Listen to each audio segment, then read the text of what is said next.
আসসালামু আলাইকুম ওয়া রাহমাতুল্লাহ। আলহামদুলিল্লাহ, এবার সালাম পৌঁছে বোঝা গেল।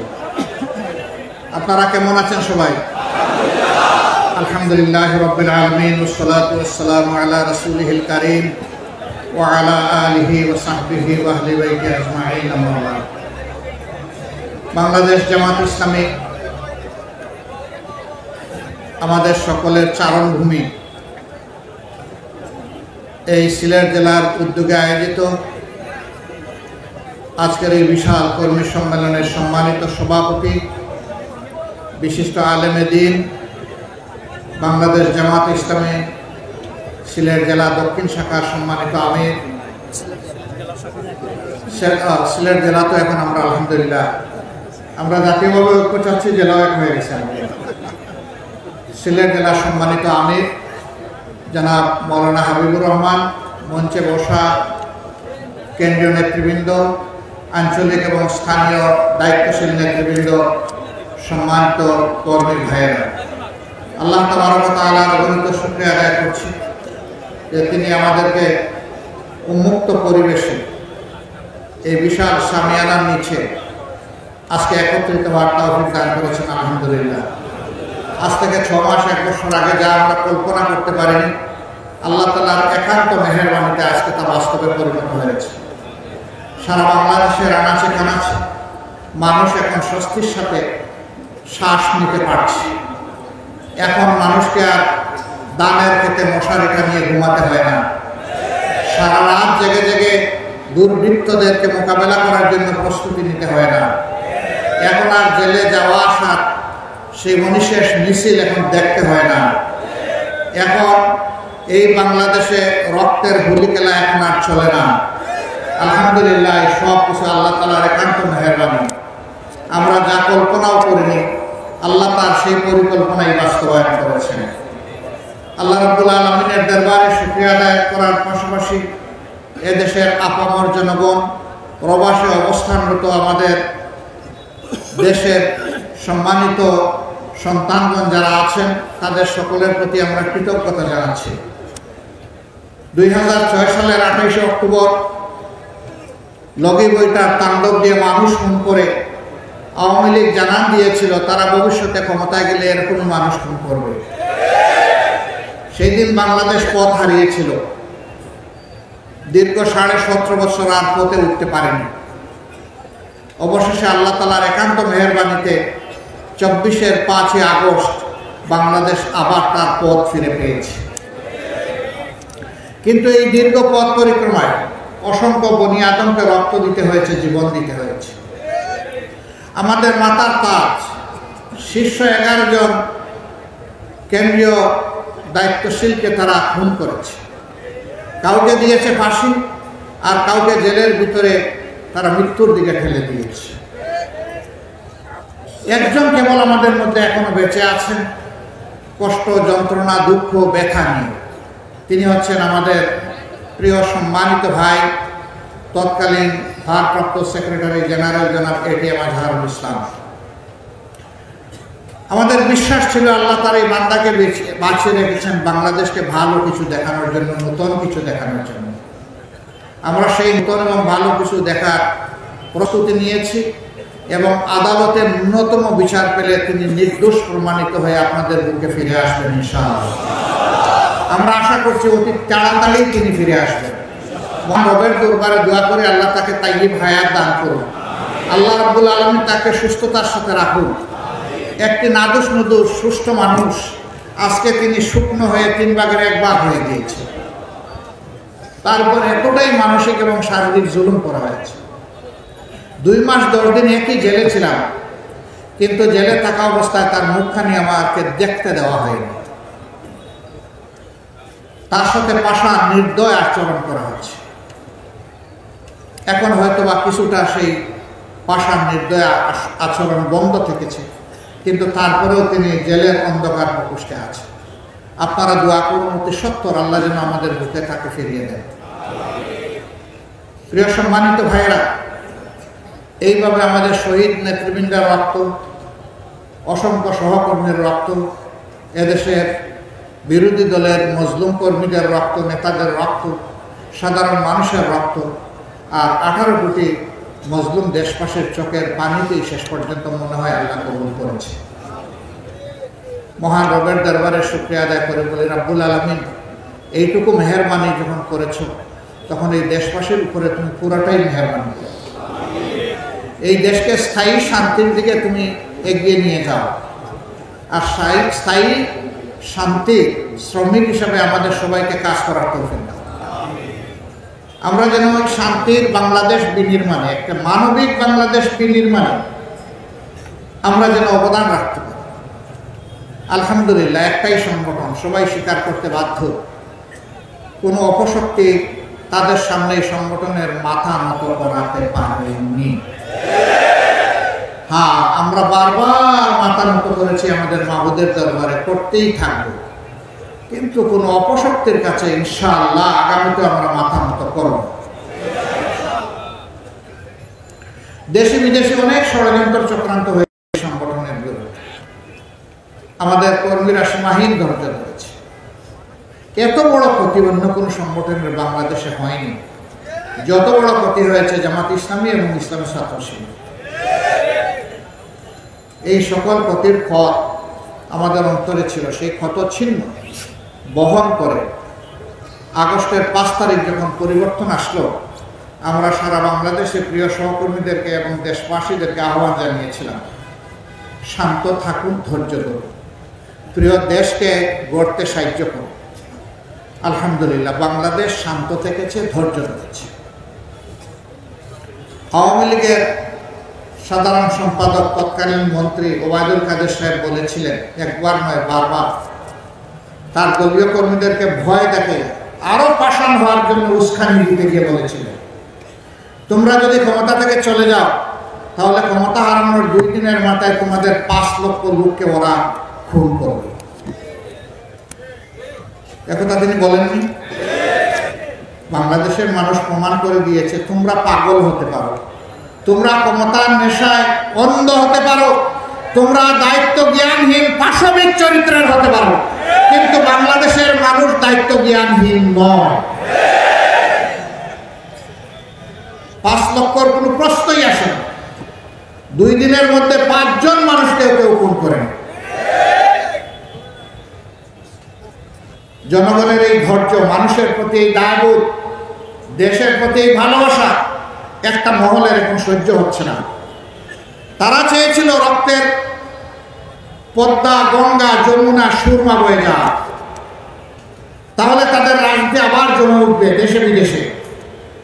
এটা না হওয়ার কারণে এখন তারা অশান্তিতে আছে, এখন তড়পাচ্ছে, দেশের বিরুদ্ধে মিথ্যা প্রপাগান্ডা করছে,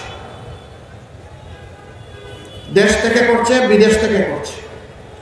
দেশের মর্যাদা পূর্ণ করার জন্য মিথ্যা গল্প সাজিয়ে বিদেশি বন্ধুদেরকে তারা বিভ্রান্ত করার চেষ্টা করছে। অবশ্য পদে পদে তাদের সমস্ত ষড়যন্ত্র শয়তানি ধরে পড়ে যাচ্ছে। মানুষ এখন ঘুমে নয়, সজাগ, আর এই জাতি বিশেষভাবে এখন সজাগ।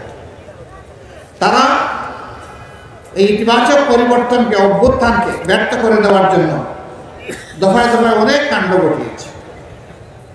তারা জুডিশিয়াল কু করতে চেয়েছিল, আল্লাহ ব্যর্থ করে দিয়েছে। তারা আনসার কাণ্ড ঘটিয়ে কু করতে ছিল, আল্লাহ ব্যর্থ করে দিয়েছে। তারা চাকরি কাণ্ড নিয়ে কু করতে ছিল, আল্লাহ ওগুলোও ব্যর্থ করে দিয়েছে। এরপরে তারা ইসকন কাণ্ড নিয়ে নামলো, আল্লাহ ওইটাও ব্যর্থ করে দিয়েছে। শেষমেশ ইসকনের লোকেরা নির্দয়ভাবে একজন আইনজীবীকে খুন করলো প্রকাশ্য দিবালোকে, ত্রিফলা দিয়ে কুপিয়ে কুপিয়ে। এতটাই তার চেহারা বিকৃত করে দেওয়া হয়েছিল, তার পরিবারের কাউকে তার ইন্তেকালের পর তার চেহারা দেখতে দেওয়া হয়নি, কারণ এই চেহারা দেখে তারা স্থির থাকতে পারবেন না, কষ্টে তারা ভেঙে পড়বেন, এমনকি এর চাইতেও বড় কোনো অ্যাক্সিডেন্ট কার হয়ে যেতে পারে। এই জন্য তার বাবাকে পর্যন্ত তার চেহারাটা দেখতে দেওয়া হয়নি। কত নির্মমভাবে তাকে খুন করা হয়েছে। এই খুন করে মূলত এদেশের দেশপ্রেমিক মানুষ, বিশেষ করে মুসলমানদেরকে উস্কানি দেওয়া হয়েছিল, তোমরাও কিছু করো। আমরা তখন সাথে সাথেই তাদেরকে অনুরোধ করেছিলাম, শান্ত থাকুন এবং মাঠ নিজেদের নিয়ন্ত্রণে রাখুন। আলহামদুলিল্লাহ দুটাই হয়েছে, তারা শান্তও থেকেছেন, মাঠও নিয়ন্ত্রণে রেখেছে। ওরা এখন গর্তে ঢুকেছে খুনিরা, কিন্তু তাদেরকে বিদেশ থেকে বাতাস দেওয়া হচ্ছে। আমরা ধন্যবাদ জানাই এই দেশের বিশেষ করে হিন্দু ধর্মাবলম্বী ভাইদের।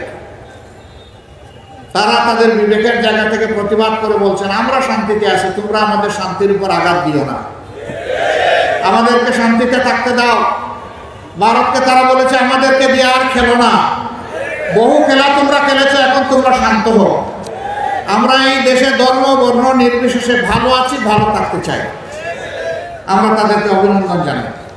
এর আগে কোনোদিন তারা এরকম প্রতিবাদ করেননি, এবার তারা করেছেন। তার কারণ হলো তাদেরও আল্লাহ বিবেক দিয়েছেন। তারা দেখেছে 5 তারিখের পরিবর্তনের পর দায়িত্বশীল দেশপ্রেমিক সংগঠন বাংলাদেশ জামাত ইসলামী, ইসলামী ছাত্র শিবির, শ্রমিক কল্যাণ ফেডারেশন, স্কুল কলেজ মাদ্রাসার শিক্ষক ছাত্ররা, অন্যান্য বিরোধী দলের লোকেরা, তখন যারা বিরোধী দলে ছিলেন তারা সকলে এসে বিভিন্ন ধর্মের যে সমস্ত প্রতিষ্ঠান আছে সেগুলাকে পাহারা দিচ্ছে, তাদেরকে দিয়ে আশ্বাস দিচ্ছে, সাহস যোগাচ্ছে যে আমরা মিলেমিশে সকলেই বাংলাদেশের নাগরিক। আমরা মর্যাদার সাথে, শান্তিপূর্ণভাবে, সৌহার্দ্যের সাথে, সম্প্রীতির সাথে আমরা এখানে বসবাস করব, আপনাদেরকে কোনো চিন্তা করতে হবে না।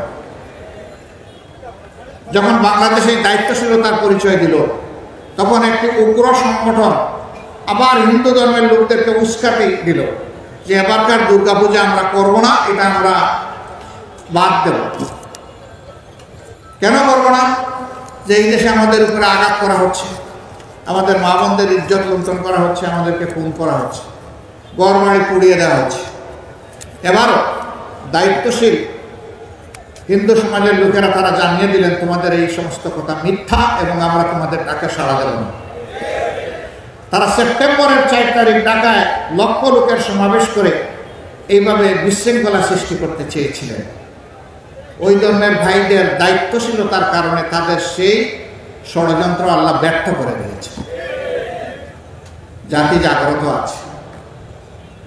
প্রত্যেকটি ঘটনার পর আমাদের দেশের মানুষ, বিশেষ করে যুব সমাজ জানান দিচ্ছে যে আমরা আমাদের দেশকে ভালোবাসি এবং আমরা দেশের শান্তি শৃঙ্খলা, স্বাধীনতা, সার্বভৌমত্ব রক্ষায় আমরা প্রতিশ্রুতিবদ্ধ, আমরা অক্ষত। আপনারা দেখেছেন এই অতি সম্প্রতি ইসকনের ঘটনা ঘটার পরে আমাদের বর্তমান অন্তর্বর্তীকালীন সরকারের প্রধান উপদেষ্টা দাওয়াত দিয়েছিলেন সব ধরনের সংগঠন, ডান বাম, ইসলামী মধ্যম, সবাই এই বাংলাদেশের 53 বছর চলার জীবনে প্রথমবারের মতো সকল ঘরানার রাজনৈতিক নেতৃবৃন্দ একসাথে বসে তারা হাত তুলে অঙ্গীকার করেছেন দেশ এবং জনগণের স্বার্থ রক্ষায়, স্বাধীনতা, সার্বভৌমত্ব রক্ষায় আমরা সবাই, আমরা কোনো অপশক্তির কাছে মাথা নত করব না, আমরা কোনো চোখ রাঙানিকে পরোয়া করব না। এই আওয়াজ, এই মেসেজ দেশের জনগণকে আরো ঐক্যবদ্ধ করেছে, আরো শক্তি জুগিয়েছে এবং বিশ্ববাসীকে বার্তা দিয়েছে যে বাংলাদেশের বিরুদ্ধে ঘরে বাইরে কোনো ষড়যন্ত্র আর সফল হবে না। পরের দিন সকল ধর্মের যারা গুরুত্বপূর্ণ ব্যক্তি, ধর্মীয় অভিভাবকদেরকে নিয়ে আবার প্রধান উপদেষ্টা বসেছে, তারাও হাতে হাত মিলিয়ে আওয়াজ দিয়েছে এখানে ধর্ম বর্ণের কোনো কথা নেই, আমরা সকলে মিলে বাংলাদেশ এবং এই বাংলাদেশকে আমরা রক্ষা করব। এই বাংলাদেশের বিরুদ্ধে কোনো ষড়যন্ত্রে আমরা পা দিব না এবং আমরা বরদাস্ত করব না।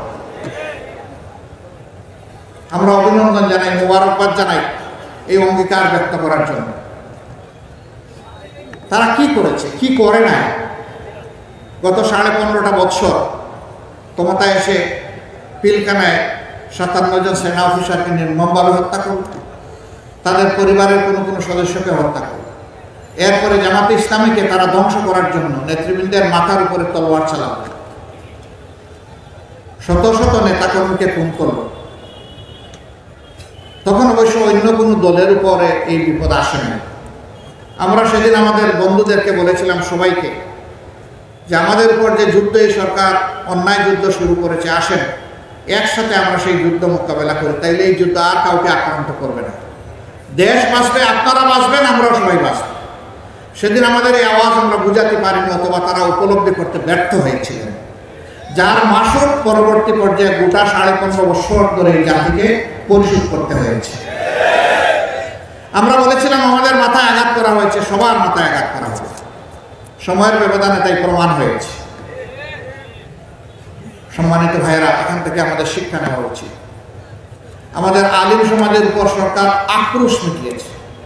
13 সালের 5ই মে শাপলা চত্বরে কি করা হয়েছে, কি নারকীয় হত্যাকাণ্ড চালানো হয়েছে আপনারা দেখেছেন। মানুষ কতটা বিকৃত হলে বলতে পারে সেদিন কেউ মরে নাই, সেখানে আলিমুল্লামার রং ছিটিয়ে দিয়েছে। হ্যাঁ, মানুষ যারা দিনের জন্য দুনিয়া থেকে বিদায় নেয় তারা তো শহীদ হয়ে আল্লাহর প্রিয় বান্দাবান্দি হিসাবেই বিদায় নেয়, কিন্তু যারা অপকর্মের দায় নিয়ে দেশ থেকে পালিয়ে যায় তারা কি নিয়ে পালিয়ে যায়?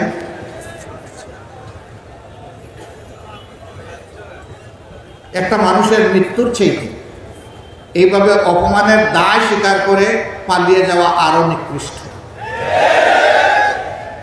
এদের রাজনৈতিক মৃত্যু হয়েছে। আমরা ধারণা করেছিলাম তারা সবক নেবেন আর তারা এই দেশকে জ্বালা যন্ত্রণা দিবেন না, কিন্তু কয়লা দইলে যে ময়লা যায় না, এটা সাবান দিয়ে দইলে যে আরো কালো হয়, কুচকুচে কালো।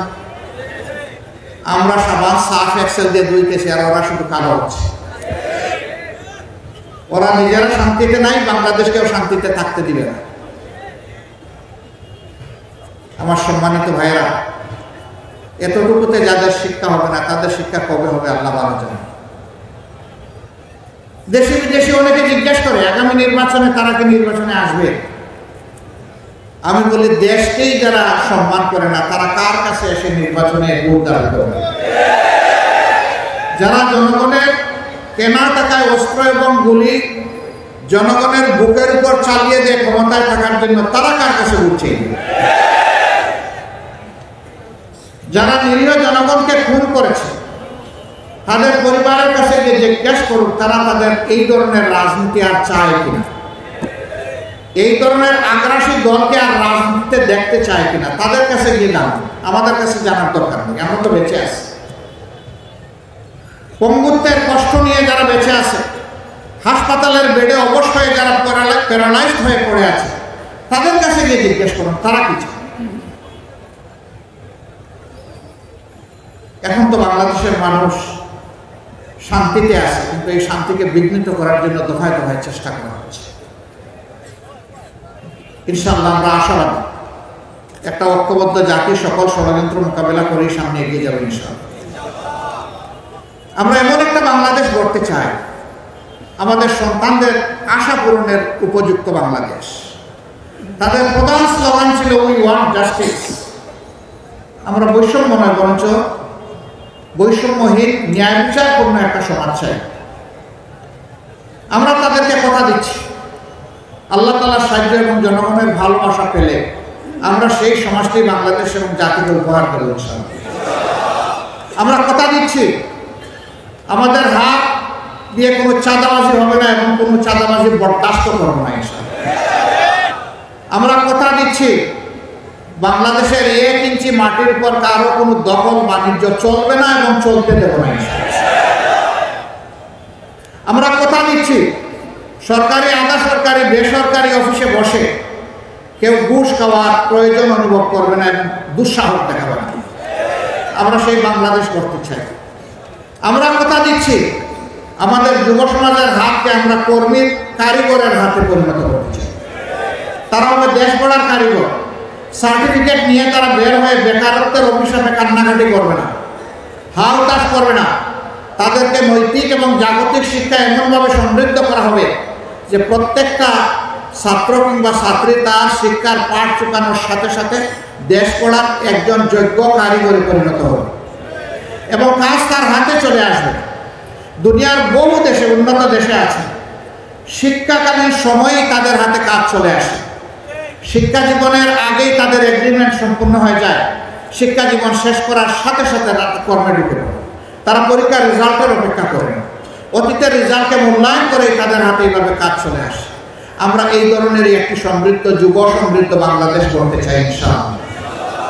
এমন বাংলাদেশ আমরা করতে চাই যেই বাংলাদেশে মসজিদ, মন্দির, চার্চ, প্যাগোডা, মঠ কোনো জায়গায় নিরাপত্তার জন্য পাহারা বসানোর প্রয়োজন হবে না, বরঞ্চ ঘরে বাইরে নিজেদের ধর্মীয় কাজে, সামাজিক কাজে, পেশাগত কাজে সকল জায়গায় একজন নাগরিক পূর্ণ স্বাধীনতা, মর্যাদা এবং নিরাপত্তা ভোগ করবে ইনশাআল্লাহ।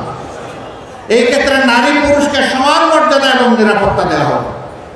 বাংলাদেশ জামাত ইসলামী সেই স্বপ্নের রাষ্ট্র যদি গড়ার সুযোগ পায় আল্লাহ কোরআনের ভিত্তিতে, তাহলে সেই রাষ্ট্রে পুরুষের পাশাপাশি আমাদের মা বোনেরা, আমাদের মেয়েরা অত্যন্ত মর্যাদা, গর্ব এবং ইজ্জতের সাথে তারা তাদের দায়িত্ব পালন করবেন, তারা পাবেন পূর্ণ নিরাপত্তা। এখন সমাজের বিভিন্ন জায়গায় কাজ করতে গিয়ে না পান তারা নিরাপত্তা, না পান তারা মর্যাদা। সেদিন তারা মায়ের মর্যাদা পাবেন, সহোদরা বোনের মর্যাদা পাবেন, ঔরজাত মেয়ের মর্যাদা পাবেন ইনশাআল্লাহ। এবং ঘুরে ফিরে আমরা তাদেরকে পূর্ণভাবে মায়ের মর্যাদায় অভিষিক্ত করব। রাসূল করিম সাল্লাল্লাহু আলাইহি ওয়াসাল্লাম সবচেয়ে ঝুঁকিপূর্ণ কাজ যুদ্ধের ময়দানে মহিলাদেরকে সম্পৃক্ত করেছেন, সুযোগ দিয়েছে। আমরা তাদেরকে বঞ্চিত করার অধিকার রাখি না। তারা তাদের যোগ্যতা, দক্ষতা অনুযায়ী তারা রাষ্ট্রের কাজে অবদান রাখে। এই রাষ্ট্রে শুধু মুসলমানরা বসবাস করে না, অন্যান্য ধর্মের লোকেরাও বসবাস করে। আমাদেরকে যিনি পয়দা করেছেন তিনিই তাদেরকে পয়দা করেছেন। সুতরাং সেই আল্লাহর দৃষ্টিতে মানুষ হিসাবে তাদের যত নাগরিক অধিকার আছে পূর্ণ নাগরিক অধিকার তারা ভোগ করবে ইনশাআল্লাহ। সেখানে ধর্মের কারণে কোনো মানুষ তার যোগ্য ভূমিকা পালন থেকে বঞ্চিত হবে না। তবে দুঃখের বিষয়, গত 15.5 বছর তার একটু দাড়ি আছে, কে তার পেশাগত দায়িত্ব পালনের সময় নামাজে যায়, চরমভাবে অপদস্থ, কুণ্ঠাসা এবং তার অধিকার থেকে তাকে বঞ্চিত করা হয়েছে। এই অপকর্ম আর বাংলাদেশে চলতে দেওয়া হবে না ইনশাআল্লাহ। এখানে একটা ফ্ল্যাগ দেখছি, এটা নামান তো। ফ্ল্যাগ শুধু জামাত ইসলামের লোকসংবলিত ফ্ল্যাগ এবং বাংলাদেশের ফ্ল্যাগ উঠবে, ভাই অন্য কোনো ফ্ল্যাগ এখানে উঠাবেন না। সম্মানিত ভাইরা, আমরা বলছিলাম যে সেই বৈষম্যহীন একটা বাংলাদেশ আমরা গড়তে চাই। এই বাংলাদেশ জামাত ইসলামের রূপণ কর্মী এবং সমর্থকরা একা করতে পারবে না। এই বাংলাদেশ গড়ার কাজে সমস্ত জনগণের ঐক্যবদ্ধ সহযোগিতা লাগবে। এমন একটি বাংলাদেশ গড়ার জন্য আসমান থেকে ফিরিস্তা পাঠিয়ে আল্লাহ সরাসরি গড়ে দেবেন না। এই জমিনের মানুষেরাই গড়বে। তারা ভালো পথে এগুলে, আল্লাহ সন্তুষ্টির পথে এগুলে, শান্তির দিকে আগালে আল্লাহ তাআলা তার ফিরিস্তা পাঠিয়ে সাহায্য করবেন ইনশাআল্লাহ। কিন্তু মানুষকে এই কাজে আগাতে হবে। এই জন্য বাংলাদেশ জামাত ইসলামের কর্মী যারা এখানে এসেছেন তাদেরকে বলতে চাই যে আসুন, ওই স্বপ্নের সমাজ গড়ার আগে নিজেকে আগে গড়ুন। ওই স্বপ্নের সমাজের যে চরিত্র একজন মানুষের মধ্যে, নাগরিকের মধ্যে তৈরি হওয়া দরকার, আগে আমরা নিজের মাঝে সেটা তৈরি। আলহামদুলিল্লাহ এই কাজে প্রিয় সংগঠন অবিরত চেষ্টা করে যাচ্ছে, কিন্তু আমরা কেউ ভুলের ঊর্ধ্বে নই এবং ঘাটতির ঊর্ধ্বে নই। আমাদের ঘাটতিও আছে, ভুলও আছে। ভুল আমরা সংশোধন করব, ঘাটতি আমরা পূরণ করব। এইভাবে আমরা সামনের দিকে জাতিকে নিয়ে এগিয়ে যাবো ইনশাআল্লাহ। পুরা জাতিকে আমরা ধারণ করি আমাদের মধ্যে। এখানে দল ধর্মের ভিত্তিতে আমরা জাতিকে টুকরা টুকরা ভাগ বিভক্ত করতে দেব না এবং আমরা করব না। আমরা একটা ঐক্যবদ্ধ জাতি চাই। এই জন্য দল ধর্ম নির্বিশেষে সেই শান্তির বাংলাদেশ, অগ্রগতি উন্নয়নের বাংলাদেশ, ন্যায় বিচার প্রতিষ্ঠার বাংলাদেশ, দুর্নীতিমুক্ত বাংলাদেশ, এই বাংলাদেশ গড়ার জন্য আপনাদের মাধ্যমে আমরা জনগণকে আহ্বান জানাচ্ছি। প্রিয় ভাইয়েরা, নিজেদের জ্ঞানকে আরো সমৃদ্ধ করতে হবে কোরআন, হাদিস এবং দুনিয়াবী জ্ঞানের ভিত্তিতে। তার পাশাপাশি ওই জ্ঞানের আলোকে আমাদের মধ্যে চরিত্র তৈরি করতে হবে। মানুষের কাছে ইসলামের কল্যাণময় এই আহ্বান পৌঁছে দিতে হবে ঘরে ঘরে। আজকে যেহেতু জুমার দিন, আমরা কথা লম্বা করবো না, এখানেই আমরা কথা শেষ করব। আসেন, আজকের দিনের আমাদের অঙ্গীকার হোক যে আমরা আগামীর বাংলাদেশ গড়নে আগে যে ত্যাগ স্বীকার করেছি তার চাইতেও বেশি ত্যাগ স্বীকারে আমরা প্রস্তুত। আপনারা কি প্রস্তুত? আলহামদুলিল্লাহ।